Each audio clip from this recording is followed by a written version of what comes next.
안녕하세요, 형제 자매님들. 저 방금 나갔다 왔는데 비가 한두 방울씩 떨어지더라고요. 근데 요즘에 비가 조금씩 오다가 갑자기 막 우르르 내리고 이러잖아요. 그래서 혹시 비가 많이 올 수도 있어서 형제 자매님들 퇴근길 조심하세요. 오늘은 히브리서 4장 1절이랑 2절 그리고 6절이랑 7절 이렇게 같이 나누려고 합니다. 히브리서 4장 1절부터 2절. 그러므로 우리는 두려워할지니 그의 안식에 들어갈 약속이 남아있을지라도 너희 중에 혹 이르지 못할 자가 있을까 함이라. 그들과 같이 우리도 복음 전함을 받은 자이나 들은 바 그 말씀이 그들에게 유익하지 못한 것은 듣는 자가 믿음과 결부시키지 아니함이라. 아멘.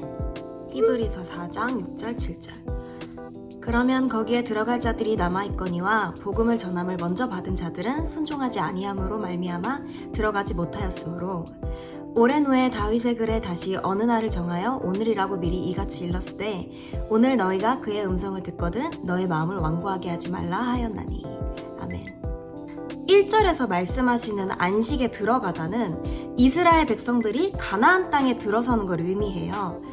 이스라엘 백성들은 가나안 땅을 앞두고 믿음이 약한 모습을 보이며 결국 가나안 땅에 들어서지 못했어요.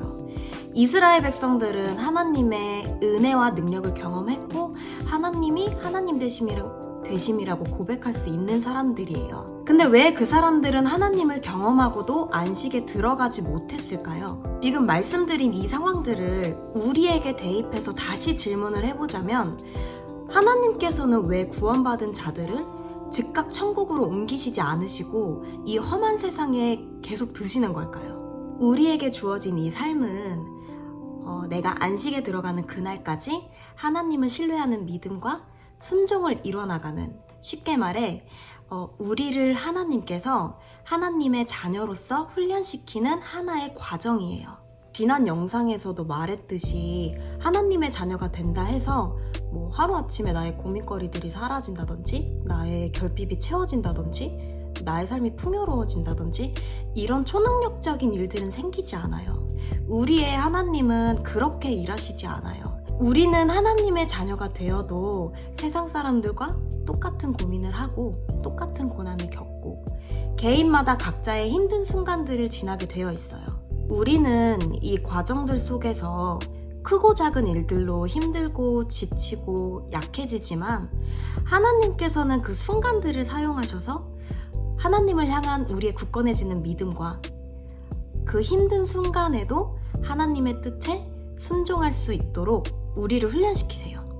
그래서 결국은 우리가 구원받은 이후 하나님의 나라에 들어가기 전까지 우리가 살아가는 순간들을 하나님께서 우리를 순종의 자리까지 인도하시는 과정이에요. 이어서 2절에서 말씀하시는 핵심은 믿음을 붙들어라예요. 우리의 고난은 하나님께서 우리를 훈련시키는 과정 중에 하나이기 때문에 우리는 그 힘든 상황을 믿음을 갖고 바라보는 것이 굉장히 중요해요. 저의 개인적인 바람으로는 형제 자매님들이 항상 건강하시고 웃을 일이 많으셨으면 좋겠어요. 근데 우리는 세상을 살아가다 보면 사실 그럴 수가 없잖아요. 사람은 힘들면 약해지기 마련이고 사람은 절대적으로 한계가 있잖아요. 그렇기 때문에 우리는 힘든 상황 속에서 우리가 아닌 하나님만을 바라보고 의지하며 하나님만을 기대해야 돼요. 정말 힘든 상황 속에서도 하나님께서 우리를 선택하셔서 각자의 자리에 세우심과 하나님의 계획을 신뢰하는 믿음으로 다시 기도의 자리에 나아가는 것, 그게 지금 너무 중요하다고 2절에서 말씀하고 계신 거예요. 여러분, 하나님을 신뢰하는 믿음은 결국엔 우리를 순종의 자리로 이끌기 때문에 그래서 2절에서 믿음을 붙들라 라고 말씀하시는 거예요. 여기서 이 세상의 모든 크리스천들이 하나님을 신뢰하는 믿음이 얼마나 중요한지 나는 알고 있는데 왜 힘든 순간이 오면 나는 믿음을 발휘하지 못할까? 라는 생각을 하셨죠? 저만 했어요? 하셨잖아요. 다 같이 찔렸다고 생각하고. 이어서 6절, 7절 보시면 이렇게 말씀하고 계세요. 순종하지 아니함으로 말미암아 들어가지 못하였으므로 오늘 너희가 그의 음성을 듣거든 너희 마음을 완고하게 하지 말라 하였나니. 완고해지지 않고, 여러분 제가 무슨 뜻이라고 했죠? 마음이 딱딱하게 굳지 않게, 반복되는 시련 속에 지친 마음을 내버려 두지 않고 하나님을 신뢰하는 믿음으로 다시 일어서는 것. 아멘.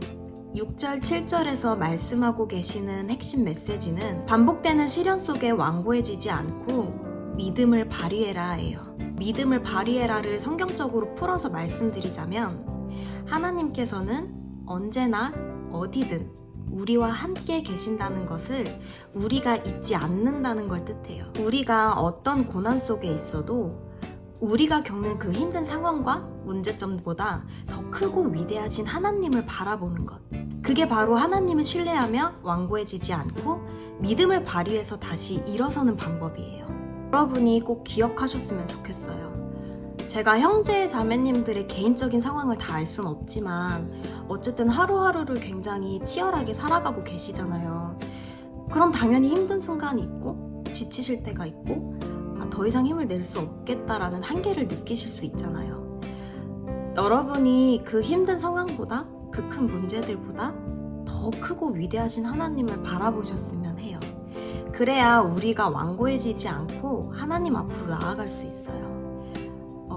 그 크고 위대하신 하나님께서 하루하루를 매 순간순간을 우리와 함께 하고 계신다는 것도 잊지 않으셨으면 합니다. 형제 자매님들 바쁘실 텐데 오늘도 히브리서 4장 같이 나눠주셔서 감사해요. 5장 열심히 준비해서 오겠습니다.